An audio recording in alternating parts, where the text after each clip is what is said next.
So my new book has recently come out, and it is called "On Teaching Fairy Stories." And in this book, I am reflecting on both why it's important, in my opinion, that we teach fairy stories to children, and that we teach them, especially in the context of classical education and the values and curriculum that make up what we call classical education. But also, I reflect in the book about the nature of fairy stories in general and the nature of Fairyland in particular.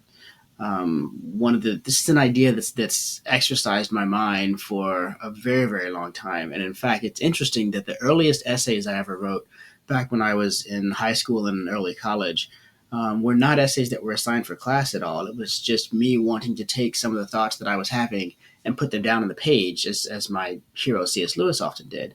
And those very early essays show a very strong connection to this idea that I usually identified with the word fairy.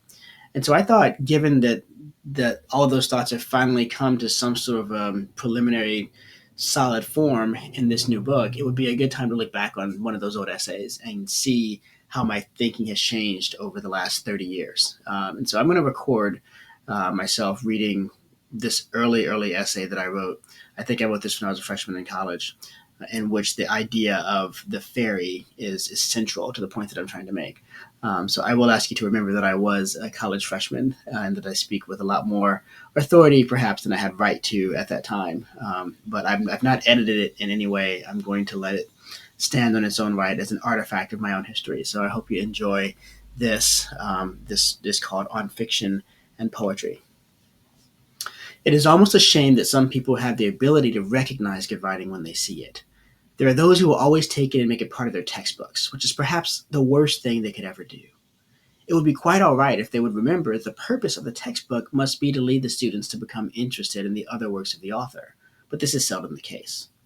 The purpose of any anthology should be to whet the appetite of the reader for more of what is included in such small amount in the collection itself. Invariably, however, what we end up with is a section of the text which does not stand well by itself, presented to a student who has had no other exposure to the work. What may seem a powerful message in the context of all of literature, when isolated into the average student's narrow reading experience, proves to be unimpressive and dull.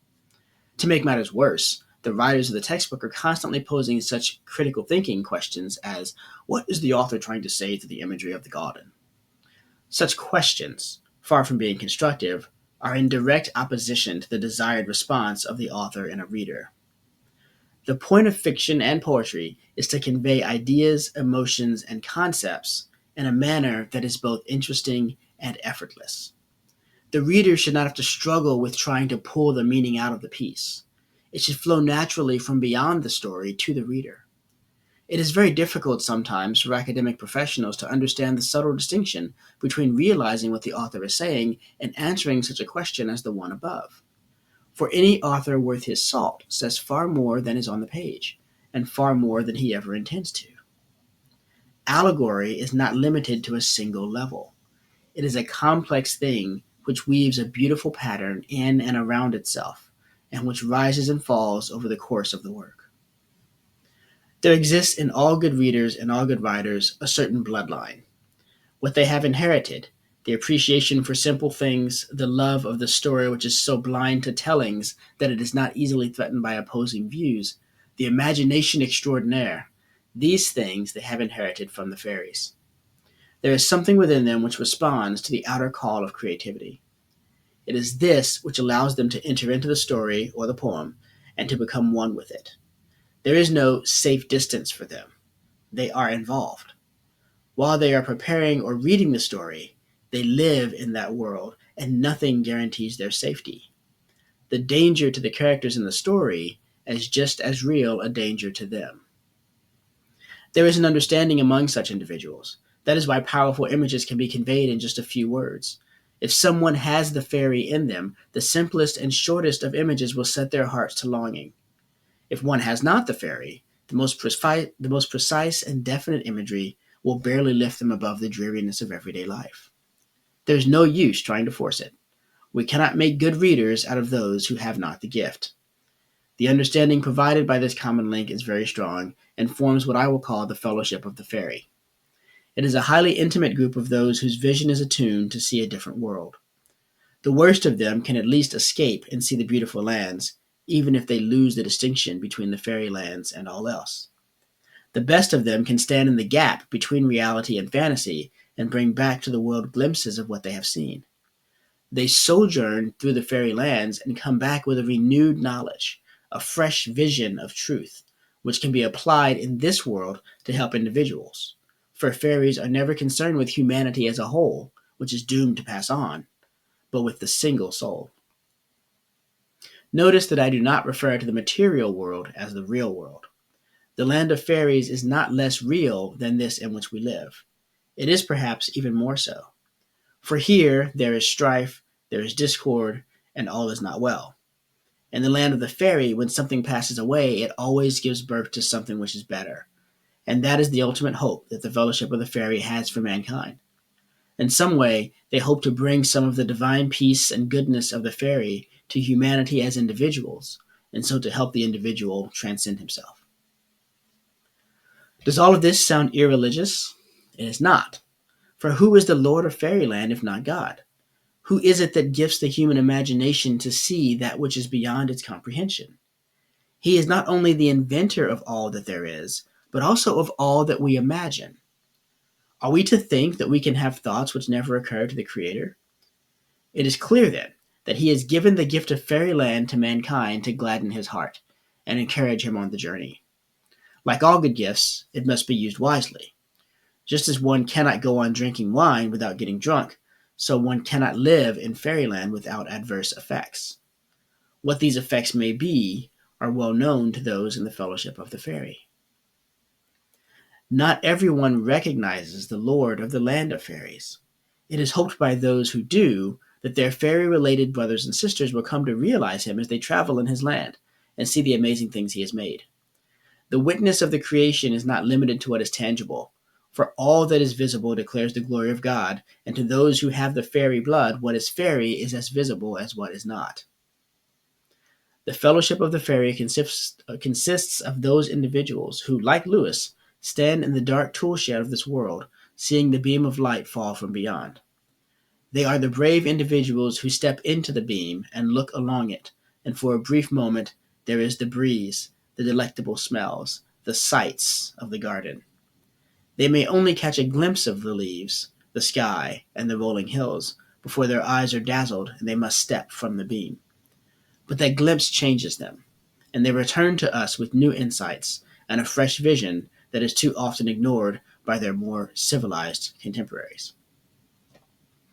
So what is this land of fairies? It is a place of refreshing and refuge. It does not provide safety from pain. Often the members of the fellowship suffer more than other souls. It is not a refuge from suffering, but from the ordinariness of everyday life. Of course, for those who have it, there ceases to be a clear distinction between the two. The fellowship appreciate the real world more because they have seen its shadow, the fairyland. Is the fairyland supernatural? No. It is a part of nature, a part of the creation that has been given us. It allows us to rise above our everyday lives, not because it is higher than nature, but because it is different, because it is an experience which makes us grow. I believe that there is some fairy in every soul. In some it is there only in minute amounts, and those have other gifts to make up for it. In some it is so repressed that it lies dormant, though at any moment it may awake with the full force of longing. Regardless, it is there.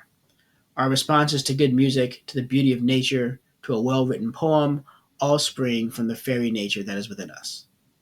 One finds the melody of fairyland, the fairy song, in the oddest of places. I have been surprised to be walking down a street, and suddenly I feel a cool breeze which carries with it a faint sound of that far-off land. It is gone in an instant, but in that instant something has changed, and I go on with a smile, knowing that I received a touch from that land. Every flower, every tree, even every person is a part of fairyland. However, to us, they usually appear in their normal state. But occasionally, the mist that separate the two will roll away, and we will see in that old familiar tree something we never saw before and perhaps will never see again. Frequency is not what matters. The experience is so poignant that you never stop enjoying it, but it is so overwhelming that it lingers until the next occurrence, giving us a sweet memory until we next encounter the land. So each is met with joy, which is almost immediately followed by a soft sadness that it has passed. Those who know it are well content that it should be that way. The stories of Fairyland are, of course, what we love best, and we find them everywhere. We may be reading a very dull novel, and a sentence, or perhaps even just a phrase, jumps out at us, and we know that we have caught a piece of the story. That is why those in the fellowship are such prized writers. They deliver to us some of that which we long for, a little piece of the story whose end is never in sight, that story which twists and winds like lines on a crystal, turning back in upon itself to create new and exciting experiences from old ones that were so familiar and dear.